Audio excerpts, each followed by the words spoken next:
ये जो जीत हुई है, इस जीत में जो विनिंग फैक्टर्स है वो मैं आपको दिखा रहा हूं और अपने दर्शकों के पास मैं हमारे जो एक्सपर्ट्स हैं उनके पास में जाऊंगा। लेकिन बीजेपी की बंगाल विजय के फैक्टर ये देखिए जरा। नंबर 1 जो है यहां पर दिखाइए जरा तेजी से। पहला फैक्टर ममता के खिलाफ एंटी इनकम्बेंसी जी। दूसरा ध्रुवीकरण। स्मृति जी इस वक्त हमारे साथ जुड़ चुके हैं, सीधे मैं चलता हूं। स्मृति ईरानी जी हमारे साथ जुड़ चुके हैं। Ma'am thank you very much and congratulations, बहुत बहुत बधाई आपको। मैम ये जो जीत हुई है, अनप्रेसिडेंटेड विक्ट्री, अगर आप इसके की रीजंस, क्योंकि हम देख रहे थे, I was analysing the data, आपने शायद 31 वहां पर रैलीज और रोड शोज किए, 31 जो कि काफी बड़ा नंबर है। आपको पल्स क्या मिल रही थी वहां से? निशान जी, आज स्मरण करने का दिन है उन लोगों को जो मौत के घाट उतारे गए मात्र इसलिए क्योंकि वो बीजेपी के कार्यकर्ता हैं। आज स्मरण करने का दिन है उन महिलाओं का स्मरण विशेष जो बलात्कार का शिकार हुई, मॉलेस्टेशन का शिकार हुई, जिनको सार्वजनिक रूप से नग्न किया गया मात्र इसलिए क्योंकि वो भारतीय जनता पार्टी के कार्यकर्ता हैं। आज याद करती हूँ कि पश्चिम बंगाल में पिछले विधानसभा के चुनाव के बाद कैसे गांव में वापस घुसने के लिए तृणमूल के गुंडों ने धमकी दी थी सार्वजनिक कि बीजेपी के समर्थक, बीजेपी के कार्यकर्ता अगर अपने घर, अपने गांव लौटना चाहते हैं रात को, वो अपने घर की औरतों को भेजे तृणमूल के गुंडों के घर। आज याद करती हूँ भारतीय जनता पार्टी का हर वो समर्थक जिसने भय और अत्याचार के बावजूद भाजपा का साथ नहीं छोड़ा।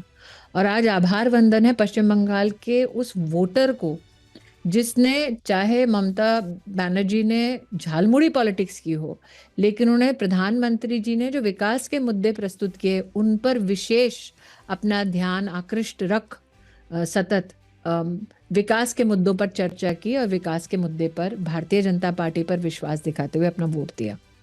मैम अभी इस वक्त मैं आपसे एक लेटेस्ट अपडेट शेयर करूंगा।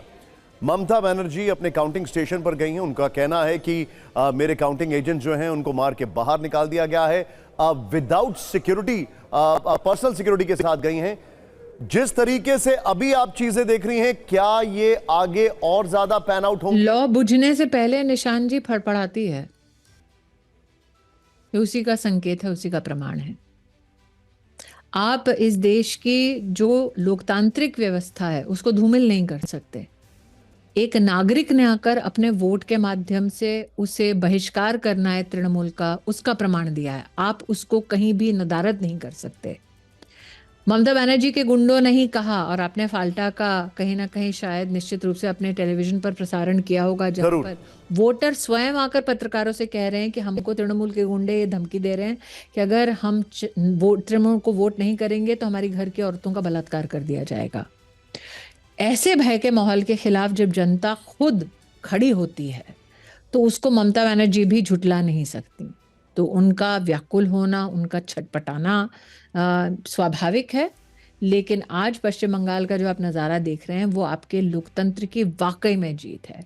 The dance of death has converted into dance of democracy.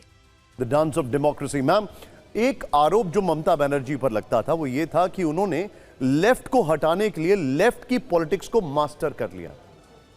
अब लेफ्ट के गुंडों को अपनी व्यवस्था में सम्मिलित कर लिया। ये बंगाल का बच्चा बच्चा इस विषय पे चर्चा और टिप्पणी करता है, ये निश्चित है। अब बीजेपी की स्टाइल ऑफ पॉलिटिक्स क्या होगी? क्योंकि टीएमसी के कई बड़े नेता आपकी पार्टी में भी शामिल हो चुके थे पहले। निशान जी, भारतीय जनता पार्टी का जो शीर्ष नेतृत्व है, नरेंद्र मोदी जी के स्वरूप में, अमित शाह के स्वरूप में, निश्चित रूप से उन्होंने अपने राजनीतिक करियर में इस बात का प्रमाण दे दिया है कि सुचिता की राजनीति, सुशासन की राजनीति, भारतीयता की राजनीति भारतीय जनता पार्टी करती है। तो अगर अन्य दलों से भी कोई हमारी पार्टी से जुड़ता है तो उसे हमारी पार्टी के आइडियोलॉजी पर प्रखर रूप से अपने आप को प्रमाणित करना पड़ेगा कि nation comes first, individual comes last. और जिनके लिए देश पहले आता है उनके लिए देश का कानून उतना ही महत्व रखता है जितना कि देश का संविधान। ईस्टर्न साइड में एक और बहुत अनप्रेसिडेंटेड विक्ट्री और बहुत बड़ी विक्ट्री एज वी टॉक, हम ऊपर टैली में दिखा रहे हैं 101 सीटें असम में and they are still counting. उसका श्रेय आप किसको देना चाहेंगे? भारतीय जनता पार्टी आज उन राज्यों में आपको प्रखरता से उभरती हुई दिख रही है जहां पर लोग कहते थे कि हमारा सत्ता में आना असंभव है। तो मुझे लगता है आज की जो परिणाम है वो कहीं ना कहीं उन लोगों को एक रिमाइंडर कॉल है, वेकअप कॉल है कि बीजेपी को कभी राइट ऑफ मत कीजिए। बीजेपी के कार्यकर्ता का अथक प्रयास, उनका परिश्रम, सुशासन का जो मॉडल नरेंद्र मोदी ने प्रस्तुत किया, उसके प्रति जनता का जो भरोसा है, उसका एक परिणाम स्वरूप आज पश्चिम बंगाल का आप रिजल्ट देख रहे हैं, असम का आप रिजल्ट देख रहे हैं। मैम, अगर मैं बात करूं स्ट्राइक रेट की, तो 5 में से 3 स्टेट्स वेरी गुड, और वो भी जिस परफॉर्मेंस के साथ किया है वो बहुत अच्छा है। लेकिन केरलम को लेकर आई स्टैंड करेक्टेड, केरलम को लेकर क्या थोड़ा सा ऐसा लगता है कि कुछ बेहतर कर सकते थे वहां पर? हम हमेशा, आज की आप जो जीत की आप बात कर रहे हैं, वहां पर भी बेहतर कर सकते हैं। हमेशा अपने प्रयासों से अपने व्यवस्था को बेहतर और सुदृढ़ करना, यही भारतीय जनता पार्टी के कार्यकर्ताओं की कार्यशैली और यही हमारा प्रशिक्षण रहा है। तो केरलम के भी जो हमारे कार्यकर्ता हैं वो आश्वस्त रहे। लोग कहते थे कि वामपंथ का और ममता का गढ़ है बंगाल, आज उस गढ़ को आप ढहते दिख रहे हैं, भाजपा का परचम लहराते हुए दिख रहा है आपको। तो मैं आश्वस्त हूं कि उसी श्रद्धा, निष्ठा के साथ, कर्मठता के साथ केरलम में भी भाजपा का परचम लहराएगा। ये भाजपा से कहीं ना कहीं अपेक्षा हो गई है कि इंस्टेंट सक्सेस हमको मिलती है, वर्षों का परिश्रम है जिसका परिणाम हमें मिलता है। निश्चित रूप से आप केरलम में भी वो परिणाम एक दिन देखेंगे। केरलम में निशान जी कितना संघर्ष रहा है भाजपा का, वो मास्टर सदानंद के स्वरूप में आज देश की राज्यसभा में हमको दिखता है कि एक व्यक्ति जो मात्र भारतीय जनता पार्टी का परचम लहराने का प्रयास करता, अथवा भारतीयता की बात करता, समाज की बात करता, संस्कार की बात करता, वामपंथियों ने कैसे उसके दोनों पैर काट दिए, फिर भी वो अडिग रहा व्यक्ति, आज उसका सबसे बड़ा प्रमाण हम देश की राज्यसभा में देखते हैं। तो हमारे देश में भारतीय जनता पार्टी के कार्यकर्ता का जो संघर्ष रहा है, जो बलिदान रहा है, वो आज भी मुझे लगता है एक अमिट छाप भारतीय मानचित्र पर पॉलिटिकली छोड़ पाया है। मैम, एक लास्ट सवाल मैं आपसे पूछूंगा, और ये I am not playing devil's advocate, लेकिन फिर भी कई लोगों ने जो विपक्ष के आए उन सब का ये अभी तक आप इसको उनकी फेस सेविंग कह सकते हैं या कुछ भी कहें, उनका ये कहना था कि जो मार्जिन है दोनों के बीच में जीत का, वोट का, वो करीब 3 से 4 लाख के बीच का फर्क है टीएमसी और बीजेपी के बीच में। लेकिन जो नुकसान पहुंचा वो एसआईआर से था। वो कितने सारे ऐसे लोग हैं जो वोट नहीं दे पाए। आप मुझे ये कह रहे हैं कि इलीगल इमिग्रेंट्स पे, घुसपैठियों पर तृणमूल अपना राजकारण कर रहे थे? एसआईआर की व्यवस्था क्या थी कि हमारी वोटर रोल स्वच्छ हो जाएं, घुसपैठियों को वोटर का अधिकार ना मिले।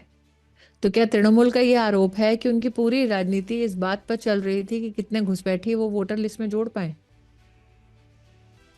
ये पूरी प्रक्रिया देश भर में चली। मैं अमेठी से राजनीति कर चुकी हूँ, गुजरात से राजनीति कर चुकी हूँ, वहां पर भी एसआईआर की व्यवस्था चली, बाकी नॉन बीजेपी स्टेट्स में भी चली, वहां पर तो किसी ने हल्ला नहीं काटा।